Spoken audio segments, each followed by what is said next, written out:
I think I'm live. I think I got all the proper buttons pushed. So, and I'm recording, all right. All right, let me just make myself smaller, please. Thank you very much.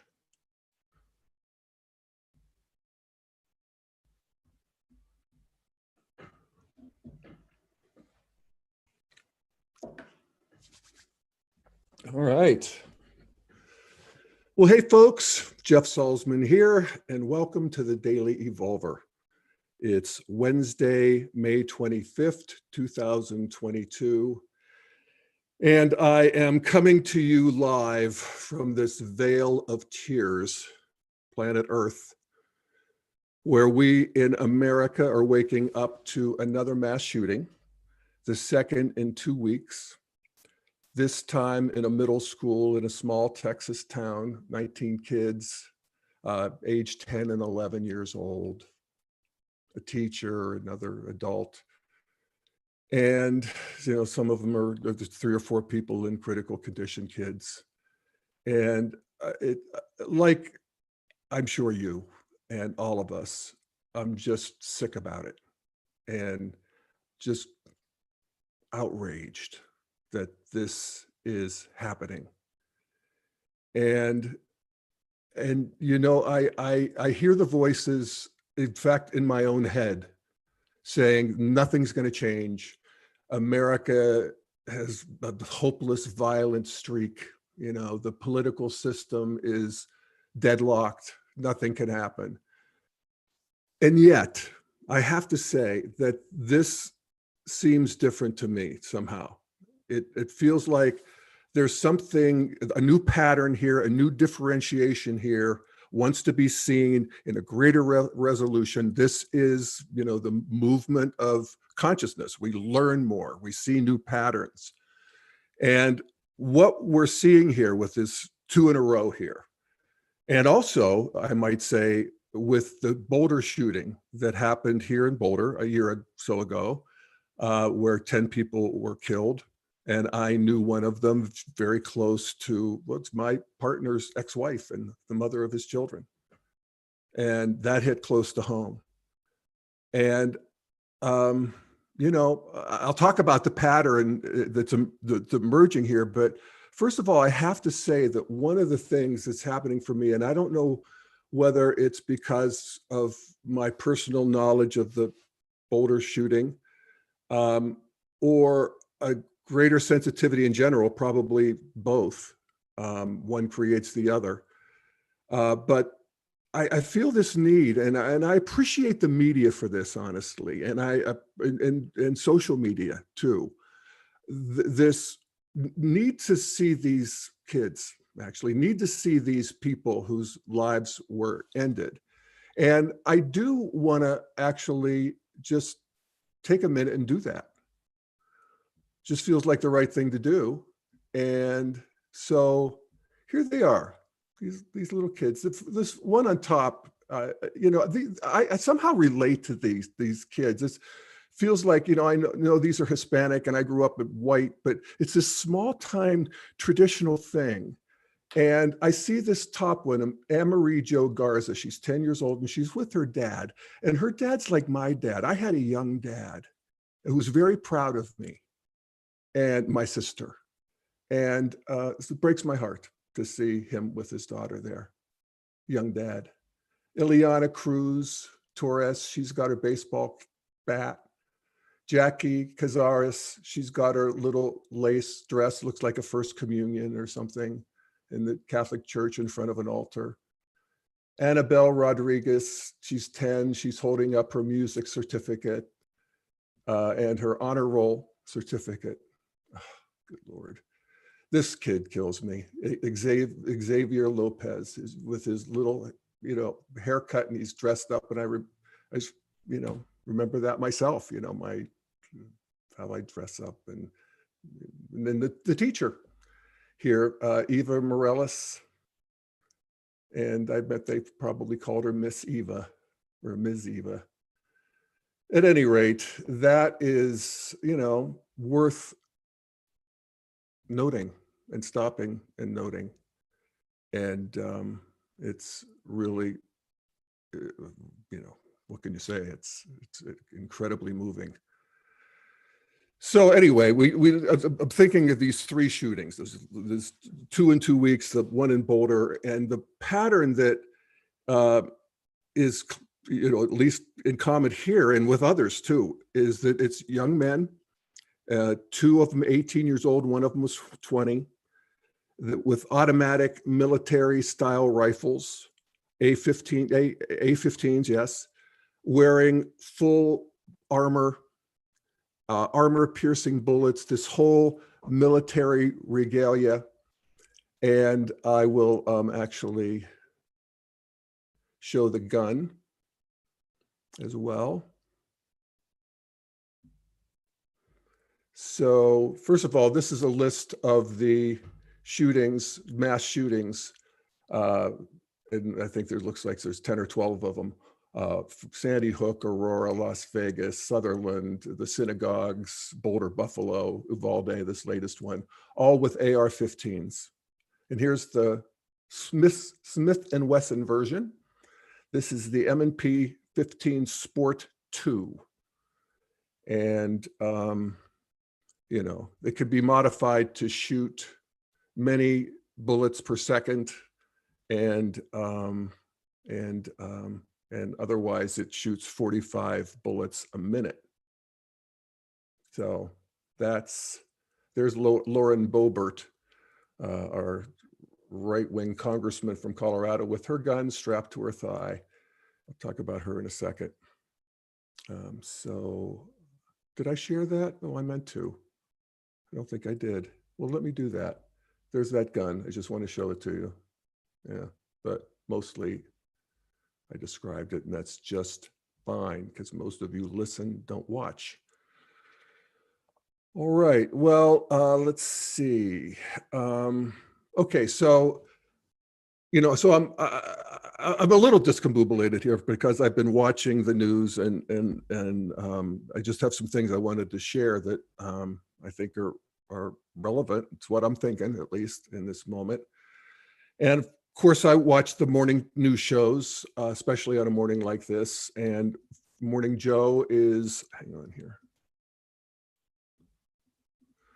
Morning Joe is doing the talking points from the left, which are, from an integral perspective, we like these talking points. They're all valid. They're all true. And from the left, it's all about the guns. American gun culture. Certainly these semi-automatic military style weapons, just there's a great majority of people who think that these ought to be background checks. That's a point that they make, and I think it's a point that we have to include as we come up with whatever the political solution is to this. So then I watch Fox News. They don't want to politicize it. It's time for thoughts and prayers. I know they're caricatured for that, but that's what they were doing. And then to the degree that they had solutions, it was the culture of the left, godless, permissive, violent, video games. Maybe we need more guards at the school. I don't rule that out in the short term. They talk about retired military and know what they're doing with guns, and they guard the entrances to schools. I think that's fair enough.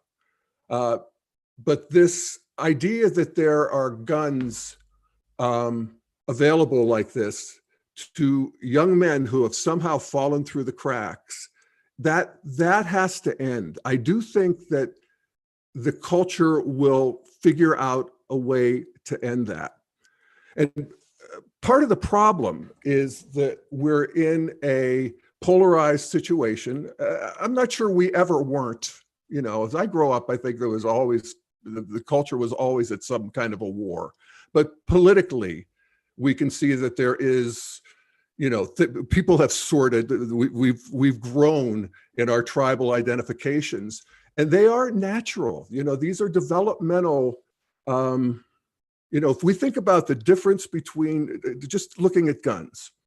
I can remember when I was a kid, and I grew up in Western Pennsylvania in a rural hunting situation, everybody had guns. My dad had guns, my uncles and nephews, and they all went hunting up at the hunting cabin. And I wanted no part of it. I didn't think my way into wanting no part of it.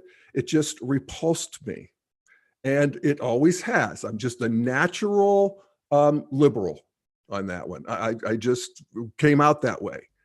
And nobody around me was, but I was. And I understand, and I think about so much of the culture war becomes performative. That is, it's like Lauren Boebert with her gun strapped to her thigh. You know, you want to be seen as somebody who's that new woman who's running for governor of Georgia, and she's about the Jesus, babies, and guns. That's her platform, you know, and that is a traditionalist platform. And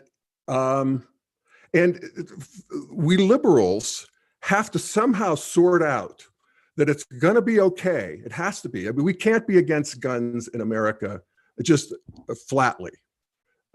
First of all, there's too many of them. There's 350 million guns. There's more guns than people. But what's also true is that fewer people own guns. It's the people that do own guns own a lot of them, and they have it as a hobby. They want to show the rest of the world. It's like gender performance on the left. They want to show that we're okay. We can do this. We're not harming anybody. We are protecting ourselves. We're defending ourselves. And there is something that is true for traditionalists.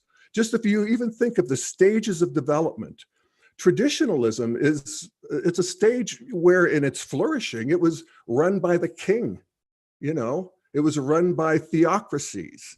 And, you know, you didn't call the police. You had to defend yourself with whatever weapons you had. And generally the king or theocrats wouldn't let you have guns. America is an exception there because we were starting from scratch, at least from the European point of view. But there is this idea that you have to take care of yourself. You don't, but you know, the police aren't going to protect you. Now, that's not true for the most part in contemporary American culture, but it still has that truth. I remember when I went back to a family reunion, one of my young cousins asked me about my guns. I mean, they were talking about their guns. And I said, I don't have any guns. And he said, well, I guess I'll forgive you because you don't have any kids. But if you did, I would think that you were irresponsible. And that people like my cousin are not going to hurt anybody. They're the ones who say the good guys with the gun have to be there so that they can shoot the bad guys with the guns. So that we can't get rid of these guns as a category, but we can see these, you know, semi-automatic military weapons that, you know, come on. My dad would not be on board with those being loose in society. You know, part of, it's also worth noting when we think of the American gun culture, that that frontier culture, lawless, you took care of yourselves. Of course, you used whatever weapon was available, the best that you could get. And if you look at American history, we started out with muskets and went to revolvers, were a huge technological advance.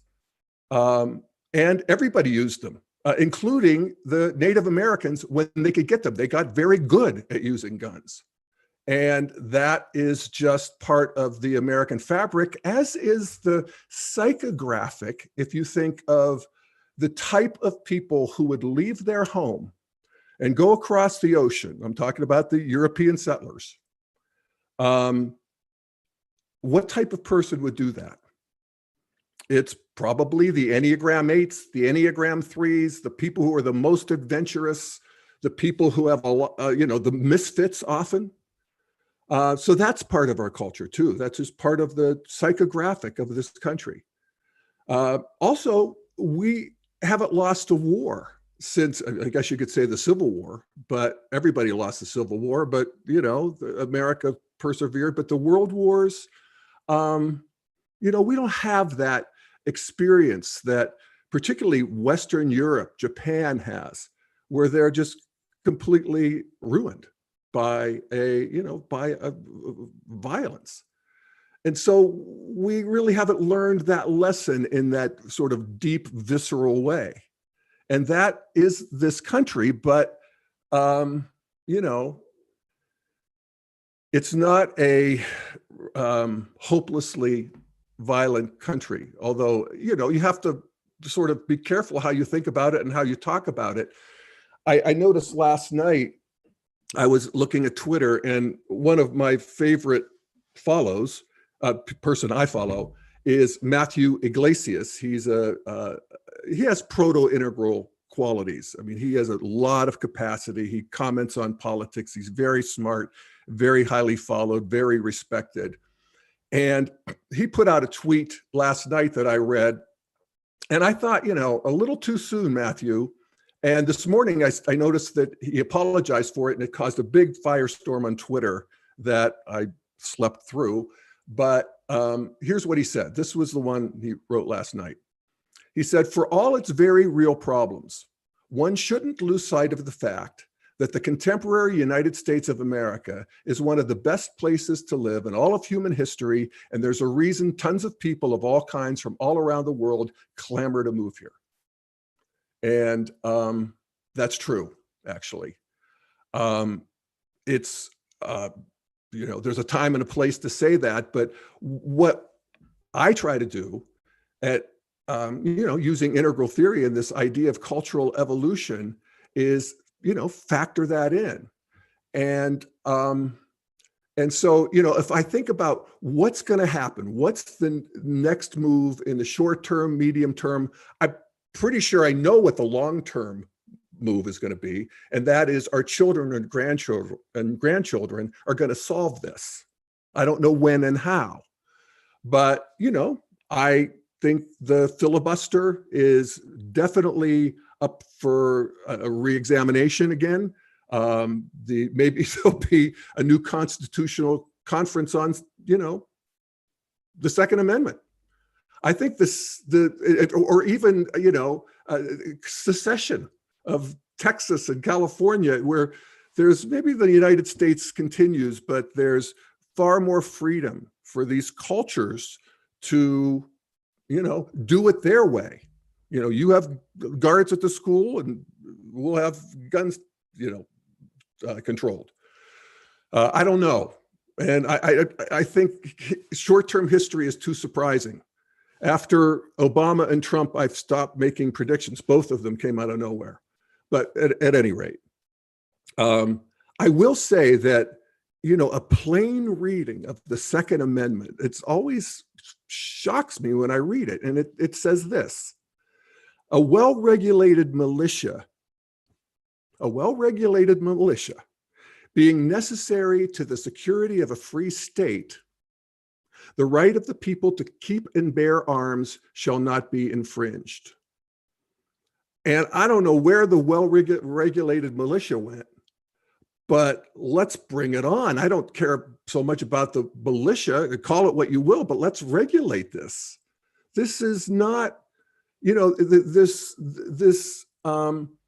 shocking technological advance in killing machines just puts too much power in the hands of people who are, call it evil, if you will. I mean, I don't know if there's an ontological evil in the world. I don't rule it out.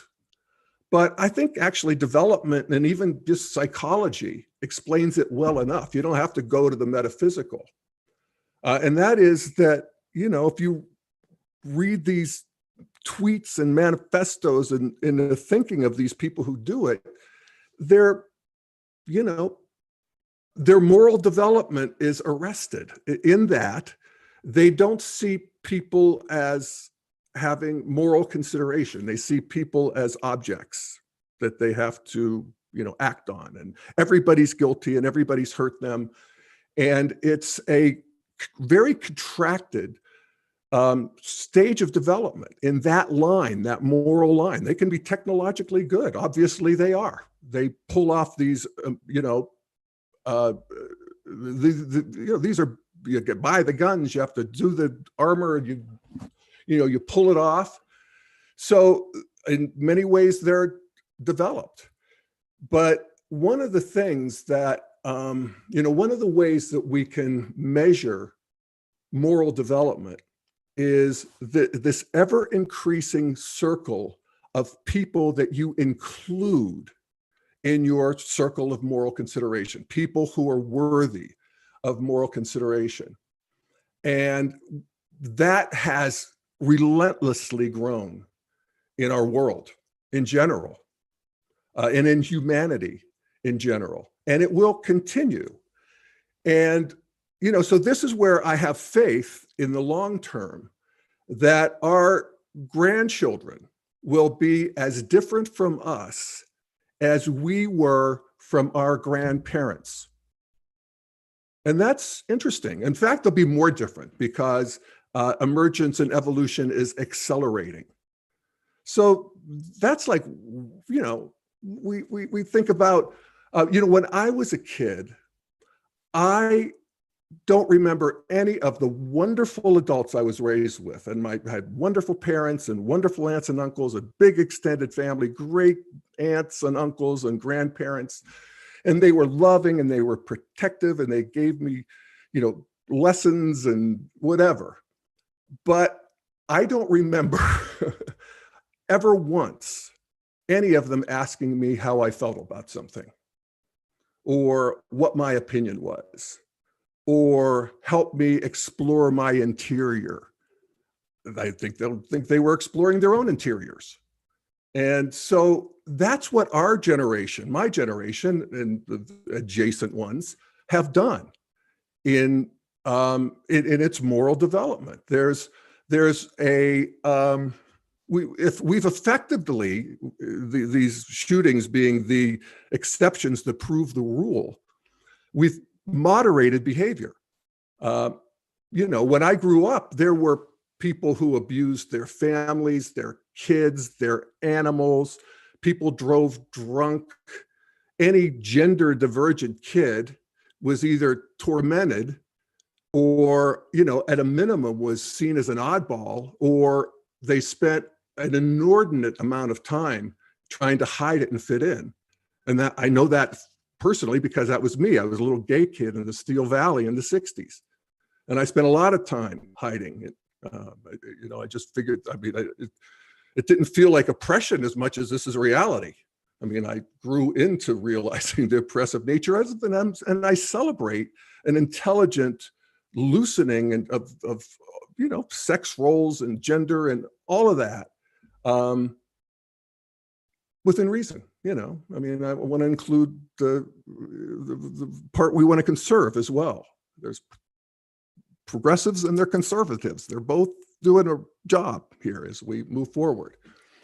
But I would, so if we look at that trajectory, I'm guessing that our children and grandchildren will go further into understanding the interior world of each other, of their children, call it mental health. The idea of kids being ignored, this sort of disease of modernity where the community, David Brooks talks a lot about this, where we become atomized and people can fall through the cracks and they can get into these mental vortexes, that those will be ever more sensitive to that and intervene as necessary. And I do think that will happen in the long term. And I think it's also interesting to note that our moral considerations also extend to the perpetrators of crimes in general. A couple of weeks ago, I did an episode on Francis Fukuyama and his thinking about the arc of history and so forth. That's sort of a disembodied arc of history is my thesis. But at any rate, he talks about, moral development. And in the article that I quoted from in the Wall Street Journal, it was a couple weeks ago, he wrote this, and I'll just quote from him. This is Francis Fukuyama. He says, the great French observer of American democracy, Alexis de Tocqueville, noted that the idea of human equality had been spreading inexorably for centuries prior to his visit to America in the 1830s. He related the story of Madame de Sévigné, the educated and aristocratic patroness of a Paris salon in the 17th century, the 1600s, who wrote a light-hearted letter to her daughter, noting she had witnessed a tailor being broken on the wheel for stealing a loaf of bread. Broken on the wheel, that was a torture device where they would run over you with a wheel and then tie you to it once they had broken every bone in your body. And sometimes you get decapitated. It's a whole thing. In 1600s Paris. They also did cat burnings for entertainment for the nobility. Anyway, Tocqueville comments that her amusement at this scene reflected the fact that she simply could not see the tailor as a fellow human being. Such a lack of empathy, he writes, would be impossible in his own age, which had been shaped by the egalitarian ideals of the French Revolution. And that's right, it is impossible because a modern mind just naturally finds that repugnant. And he's talking about the 1830s. Look at what we were still doing in the 1830s. The whole enslavement of the, Africans was in full force then. The Middle Passage was busy at that point. So yes, it is, you wonder about the deterrent effect of somebody who might be contemplating a school shooting, to know that if they were dragged through the streets and decapitated and their head put on a spike, maybe they would think twice about it, but that's not good. We're not going to do that, and that's good. We're at a moral stage of development where, these shootings, I was looking at the statistics. Yes, there's more of them. There's the mass shooting is defined as a shooting where at least 4 people are injured, okay? And there have been 212 of them in 2022 already. And that's double what it was last year. So there is some social contagion that is happening that is, this is what is going to, again, my feeling is there's going to be some substantial change here. People can only take so much. In actual numbers, if you'll forgive me, and I'm going to get in Matthew Iglesias's camp here, in the last 5 years, the number of people killed in mass shootings in 5 years is 300, roughly, 289. Injured, 1,200 at 1183. And, so this is not a, health hazard, anything near, car wrecks, but it is a challenge of moral development that needs to be addressed. And again, I'm thinking it will be in this case. And I'm all eyes and ears here as I watch our political response to this. Yeah. So what else I think that's about it. I've done a number of episodes on guns in general. They're all on my site. The shooting, I remember after Las Vegas, there's things where I've talked about sort of some of the movements of history and so forth. But again, this feels like there's a pain point as Pema Chodron would say, things have been brought to a painful point, and there's generally movement when that happens. So we'll see. In the meantime, I'm outraged, and I want to be outraged, and I'm sick, and I want to be sick. And I'm doing this show, and I'm doing my thing, and I encourage everybody to, act on this, because it feels like now there's a moment here. All right. So anyway, thank you for listening. This is my last weekly show until September 7th. I'm taking June, July, and August off to, as they say, work on other projects. And we'll see what other projects I work on. Mainly my project I'm most looking forward to is being a housefrau and cooking and doing my gardening and maybe doing a little political action actually here. So anyway, thank you for Integral Life. And for those of you who are joining live in the Integral Life portal, everybody check out Integral Life. There's wonderful new stuff. Corey DeVos just did a episode on the